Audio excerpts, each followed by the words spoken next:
that reaction all the time.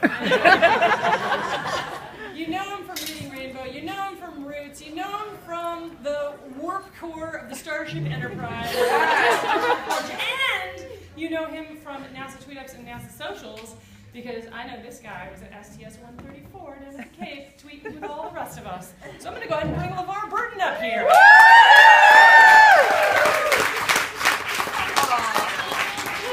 You, I love.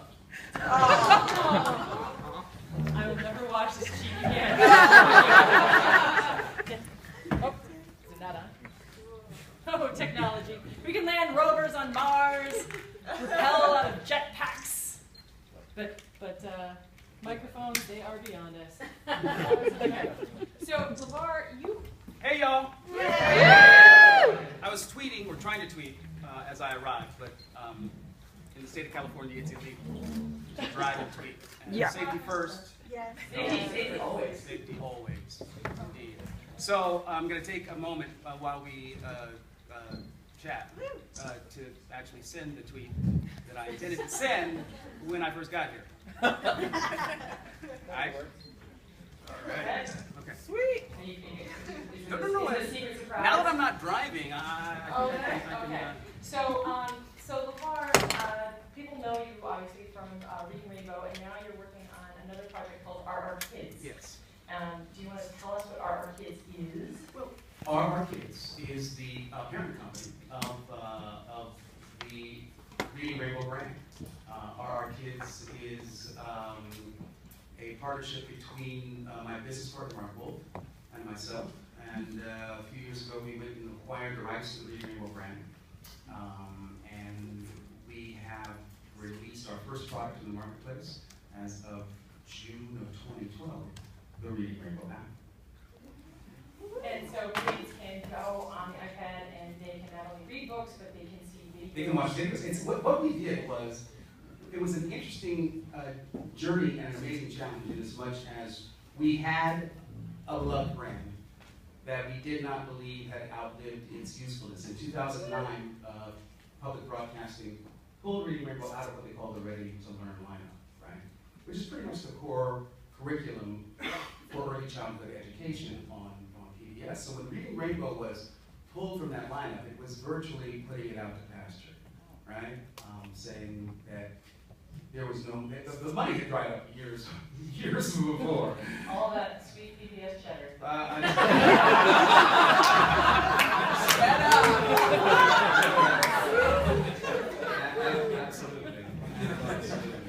Absolutely. I just taking things off the bucket list. It's awesome. So it had not outlived. Well, we didn't think it had outlived its usefulness because there was a whole new generation of kids who didn't know from Reading Rainbow and had never heard of Levar Burton, and for whom television is only one screen that they access during the course of any given day. Back in the 80s when we started the show, and we were able to celebrate this year, the 30th anniversary of the brand, we aired our first episode of Reading Rainbow in June of 1983. How many of you were born right around that time? 83! 83! I love y'all. Y'all my people! It's true, it's crazy. So we had what we felt was an opportunity, but it was very scary. Look, I spent many years inside the Star Trek franchise, and I've seen up close and personal how ugly it can get when you try and reinvent a beloved brand. Alright?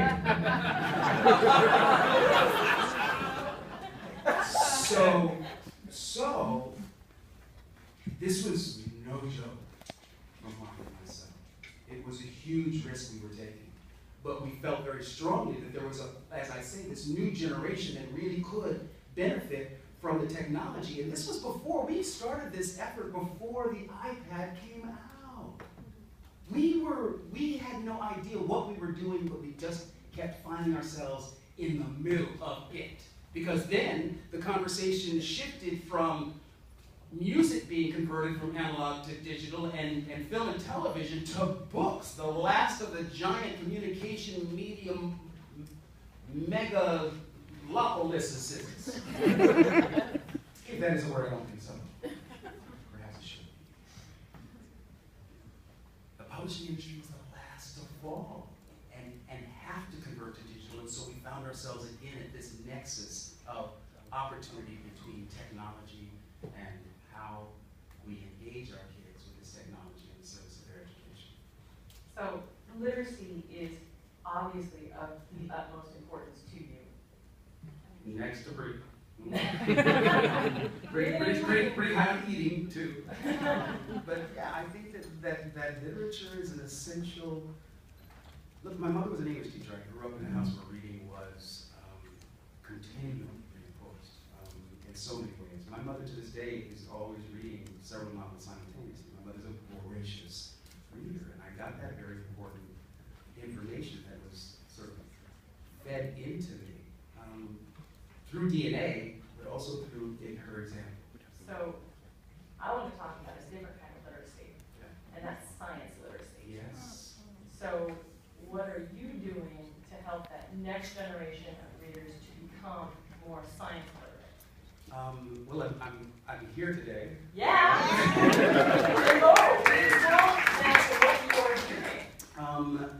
I am here to record a video to be released to the public to explain the needed necessity, why we are spending the time, the effort, the energy to put a probe out there to our next mission. So this is the Maven mission. The Maven mission. Which is the next Mars orbiter to launch. This is the 16th or the 18th? 18th of November from Cape Canaveral.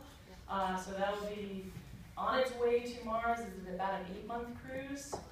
Yeah, and then it will be going into orbit around Mars. So it won't be on the surface with Curiosity, but it will be talking to Curiosity. Because in addition to its prime mission, which is to look at what happened to Mars' atmosphere and how is Mars' atmosphere changing, and what happened to the water. What happened to the water, man? Where did the water go? We keep finding all these hydrated minerals and ancient stream beds, but it's pretty dry as a bone now, so what happened? So Maven's on the case, but Maven will also serve as a communication relay for Curiosity. Hello. So, Water, I get water. stay hydrated, everybody. Stay hydrated. Don't be like Mars. Exactly. So you're going to shoot this PSA. So we're going to shoot this PSA here today. Also, I'm on the advisory board of the 100-Year Starship effort that is led by my friend Mae Carol Jemison. You all know who Mae Jemison is? Mae Jemison is, and she is currently the lead on an effort that is the beneficiary of a DARPA grant. It's called 100-Year Starship. And we just had our second annual symposium in Houston this past summer. We are looking at assembling and having conversations and looking at what sorts of technology, systems, and methodologies we will need in order to put humanity in another star system within the next 100 years. And it turns out that when you address a lot of the same problems and questions of how do we get food and what do we wear, and remember at South by Southwest, there are no pockets. There are no pockets. It's according to when we were on Star Trek as an indication, y'all are in trouble. I want cargo pockets galore. Anyway, you address these questions now, and that has implications for developing nations and how resource management on Earth. In the service of this extraordinary vision, we actually address making life on Earth better in the here and now. How does that sound? We're hearing a lot about those all day long today. So we're going to think about Mars and see how the Saturn and a lot of these other planetary missions tomorrow. Today, it's Earthnow.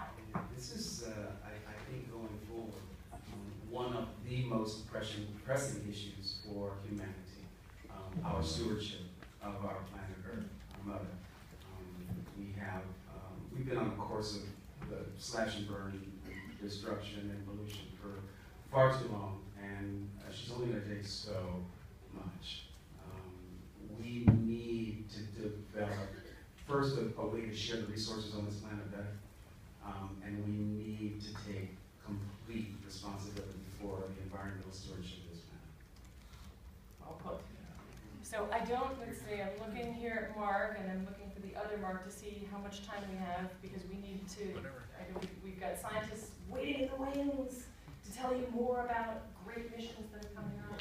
I don't want to keep you from your shoot. Do you have time for a couple Yes, questions? of course. Okay.